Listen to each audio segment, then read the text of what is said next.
Hey nerds, Farmer Jesse here. Welcome to Growers Daily, your daily dose of ecological farming insight. It is Monday, May 12th, 2025, and today we're going to talk about what is biodiversity and why is it important. Should you ever let land just rest, and how the term regenerative may mean, well, not what people want it to mean. So let's do it.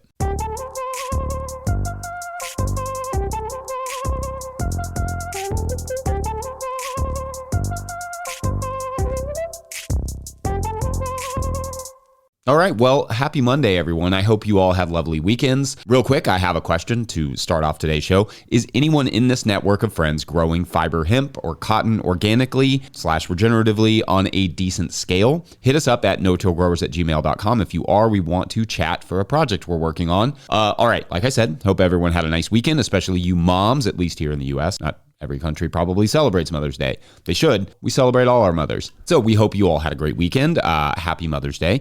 Our weekend here was mostly soccer, which was fun. A lot of good hanging out with the family and playing with the kids and sleeping past 2:50 a.m., which is a nice treat. Also, I like the weekends where I can just walk through the gardens and enjoy them, and I got to plant some flowers. It's really nice. The rye has really shot up and it's starting to flower.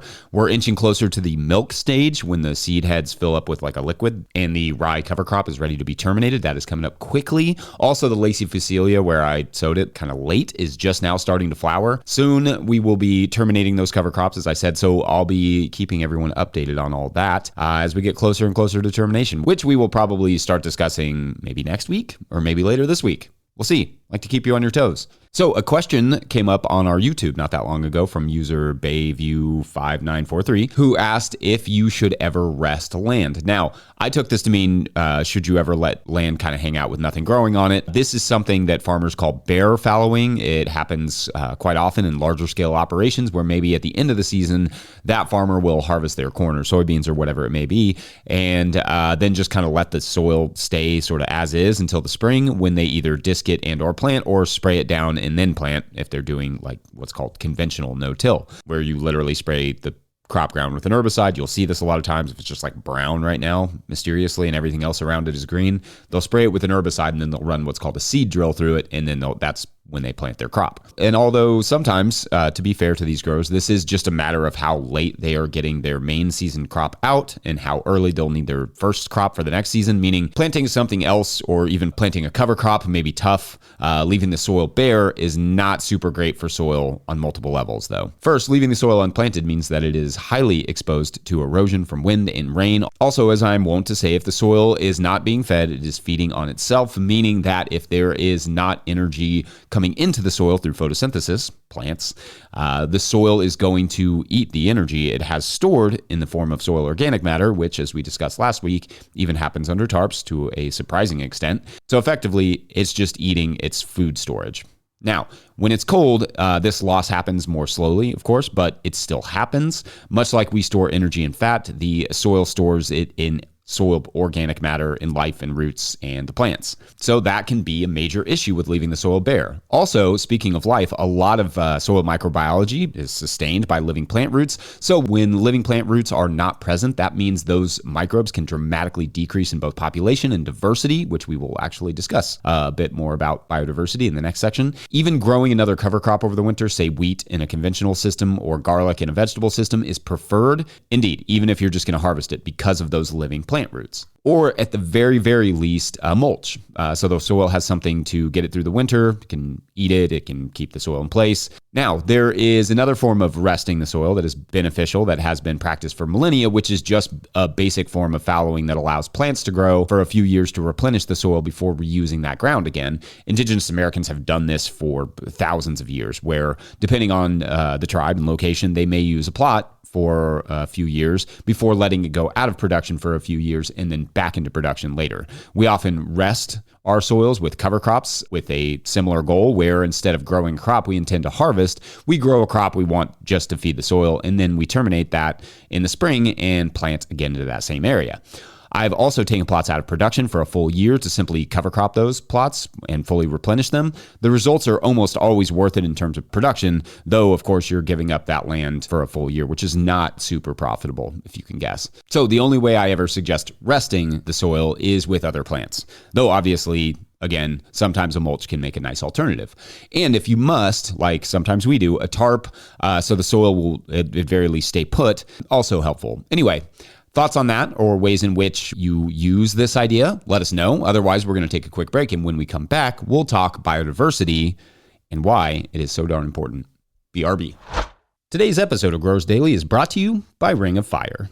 What if you could turn your brush problem into black gold? The Ring of Fire biochar kiln is your spring tool for soil transformation, converting woody debris into high-quality biochar in just hours. Biochar will kickstart your compost, retain water and nutrients in your soil, and provide habitat for beneficial microbes. Now $19.95 with flat rate shipping. Their spring sale runs through June. Don't wait to boost your soil and optimize your inputs. Visit ringofire.earth/growers now to learn more. Also, for more information on biochar, check out the No-Till Market Garden podcast interview with Kelpie Wilson, inventor of the Ring of Fire kiln, that we will link in the show notes. All right, back to the show. If you, the listener, are enjoying this podcast, getting even a small amount of value from it, consider supporting our work over at patreon.com/no-till-growers. I will try to get to questions from everywhere the questions come in, but I will always get to your Patreon questions. Now, today's Patreon question comes from Patreon member Blair Aiken, who writes, quote, "Hi, Jesse. I am passionate about regenerative market gardening and have been learning so much from you and others the last few years, listening to your podcast as I work on the small farm I am part of. Sometimes I get lost in the terms folks use, and I realize after a while that I don't have a good grasp on what they really mean. I wish someone could sit down and explain to me like I'm a 5-year-old. Maybe we could start a new acronym, ELIAF. Explain it like I'm a 5-year-old. That's good. I like that. For starters, may you ELIAF biodiversity, especially what it means for soil health. As always, profound thanks for your work and all the information and resources you offer." End quote. Okay, great. Thanks, Blair. Love this. Thank you. A very fun question and a challenge. So biodiversity, what does it mean, especially in the context of soil and farming? Well, biodiversity is about, like it sounds, bio meaning life, and diversity meaning lots and lots of different life. And we use the term in a few different sort of specific ways when it comes to farming. First, when we're talking about biodiversity in the soil, we may be talking about all the macro stuff that you can see, like earthworms and pill bugs and mites and grubs and all the visible critters and creatures. We can also be referring to the variety of plant species in a given area. That may be part of the biodiversity. Also, the microbes that are in a given area could be part of the biodiversity. And of course, biodiversity can refer to the wildlife above as well. It's a sort of somewhat of a catch-all phrase that is usually used to refer to all the life in a given area, like the soil or above ground or both. Now, another term biodiversity gets lumped in with is ecology, and these things are kind of different. Ecology is the study of the interactions of all that life, the way in which the biology in a given area interact with one another. So there is crossover there, obviously, as biodiversity is included in ecology, but biodiversity largely refers to what is there and how much quantity and variety, as opposed to how they interact with each other, which would be the ecology. So why is it important to soil? Well, I love analogies, so let's do an analogy. Let's pretend that you want to build a city from the literal ground up. But in order to build a city, you need a lot of different tradespeople, from plumbers to construction workers to electricians and farmers, just loads of different people with different skills doing different things. Well, the soil is similar. It needs a variety of different organisms that all offer different skill sets to make the soil productive. So, for instance, maybe some of the organisms, like worms, are really good at burrowing, so they bring in the sort of aeration element that the soil needs. Other organisms are good at foraging for certain nutrients, like maybe it's a specific bacteria or fungi, so that's what they do. And maybe there are some microbes that produce a certain chemical called a secondary metabolite to ward off a virus. You want that great variety of tradespeople, in this case beneficial organisms, as much as possible so that your city, the garden, can be built properly, safely, robustly, productively, all those things. Not to mix metaphors, but that's exactly what I'm going to do. But anyway, the biodiversity in your soil is your toolbox. It provides your soil with everything the soil needs to build healthy plants and then protect them. And you increase biodiversity by growing a diversity of plants, which themselves attract and feed their own diversity of microbes. You improve biodiversity by taking care of the soil, by disturbing it as little as you can, and feeding it a diversity of life-promoting substances like different types of compost, for instance, and making sure it has moisture. Take all diversity out of a system and you make the system more vulnerable. Indeed, diversity is important in every aspect of life. Diversity of topics in a conversation, diversity of personalities in your friends groups, diversity of life experiences in the people around you. Diversity makes us stronger as a whole. Diversity keeps things interesting. Diversity keeps things nerdy. And perhaps nowhere does this bear out quite like it does in the soil, where without biodiversity, you mostly just end up with sickly plants. Anyway, did I do it? Did I achieve an Ilioff explanation? Let me know how you would have explained it differently in the comments section. Otherwise, we're going to take a quick break. And when we return, is the term regenerative already dead?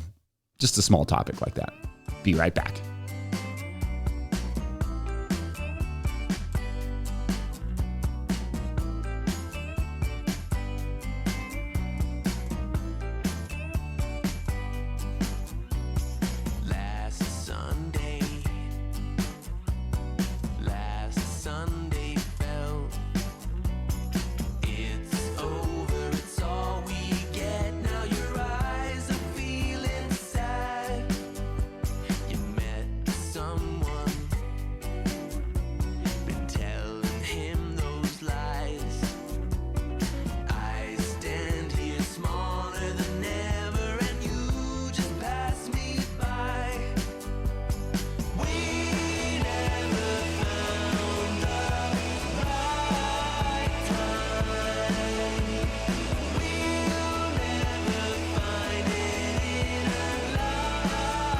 Today's episode is also brought to you by FarmRaise. Still using QuickBooks for your farm's bookkeeping? You're wasting time and losing money. Farm finances can be overwhelming, but they don't have to be. FarmRaise Tracks is the all-in-one tool built just for farmers. Manage expenses, prep for taxes, run payroll, and plan for the future without spreadsheets or stress. Just clear, organized insights to keep your operation thriving. Thousands of farmers trust Tracks to make smart financial decisions all year long.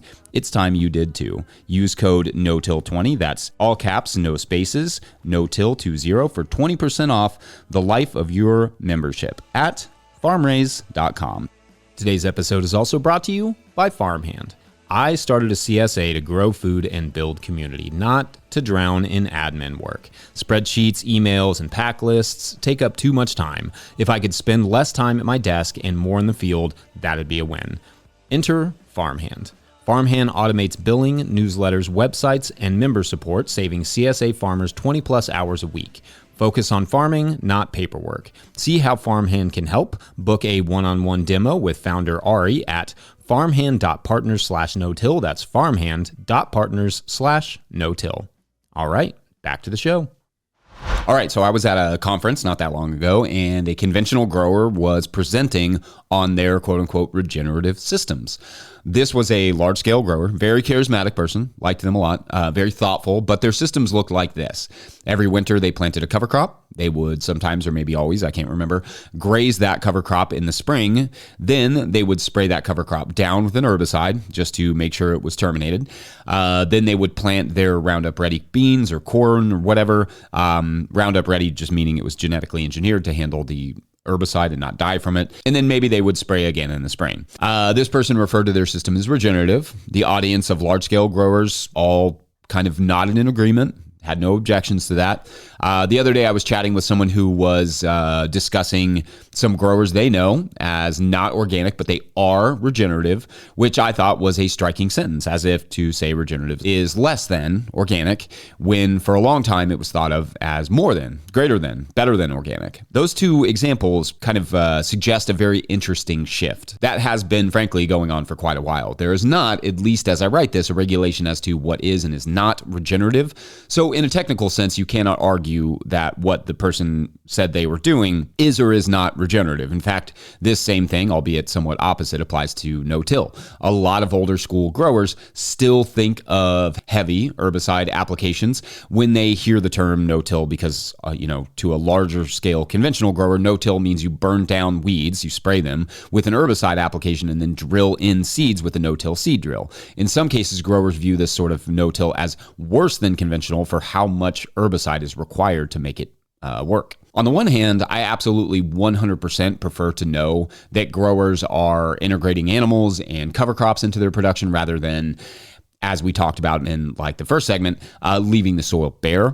I think we can all agree, all of us who would indulge a podcast that calls you a nerd every day, that should be the rule more than the exception when it comes to conventional agriculture. But my question for you is, should that be called regenerative when there are still herbicides, possibly pesticides as well, and genetically engineered seeds involved? How does that stack up in your mind to to use myself as an example, a grower who does not use genetically engineered crops or any sort of sides, CIDES, but does utilize large sheets of plastic for weed management, for instance? I think we all want growers to thoughtfully produce food with as little or no chemicals as possible. But how do you feel about this shift in definition for the term regenerative? The grower whose talk I was watching could make the case, possibly with numbers, that they are actually improving their soil, maybe even building soil organic matter and microbial populations, effectively regenerating their soil. But what residue comes through on the crops that they're growing, who knows?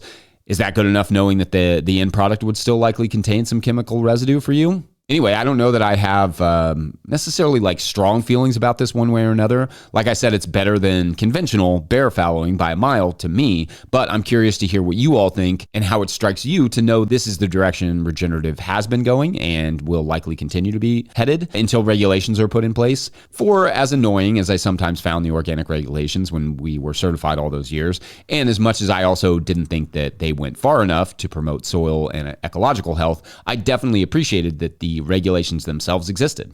Without regulations, people just make regenerative or whatever it is mean whatever they want it to mean, which is pretty much exactly what we are seeing now. Well, that should likely kick the comment section off on a fun, exciting foot for the week, which is kind of a soccer reference now that I think about it. So that feels like an accomplishment. Otherwise, I'm going to wrap it up there. Don't forget, No-Till Growers is now officially a 501c3, so donations, well, they're tax deductible and greatly appreciated. You can learn more about that in the show notes. Please make sure to like and subscribe and or follow wherever you're getting this podcast. That's an easy way to help us out. Enormous thank you to all of our show sponsors. And if you'd ever like to sponsor this show, you can reach out to Farmer Michelle at no-tillgrowers.com. Huge shouts to Willie Breeding for the theme music, Mike Hilbert for the production help and the editing, and the team at No-Till Growers for their support. Also, shouts to Epidemic Sound for the background music that you can hear. No matter the storm. Pick up a copy of the Living Soil Handbook by myself or The Seed Farmer by Dan Brisebois at no-tillgrowers.com to support our work. Big thank you to everyone over at patreon.com/no-tillgrowers, where at a certain level, or if you just bump up from one level to another, or you sign up in the May, you get a shout out on the show. So big shout outs today to, unfortunately, no one. No new signups or bump ups over the weekend, which is actually first time that's happened in quite a while. So no story today, which is all good. Hopefully we will get one rolling for tomorrow. Otherwise, until then, thanks for watching and or listening. We will see you tomorrow. Bye. In the end, what I found was nowhere near as nice, no matter.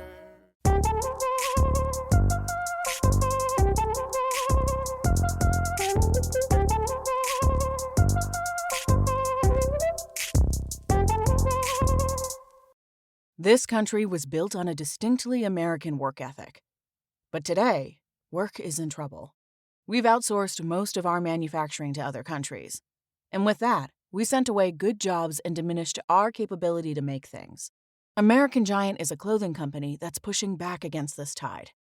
They make a variety of high-quality clothing and activewear, like sweatshirts, jeans, dresses, jackets, and so much more. All made right here in the USA, from growing the cotton to adding the final touches. So when you buy American Giant, you create jobs for seamsters, cutters, and factory workers in towns and cities across the United States. And it's about more than an income. Jobs bring pride, purpose. They stitch people together.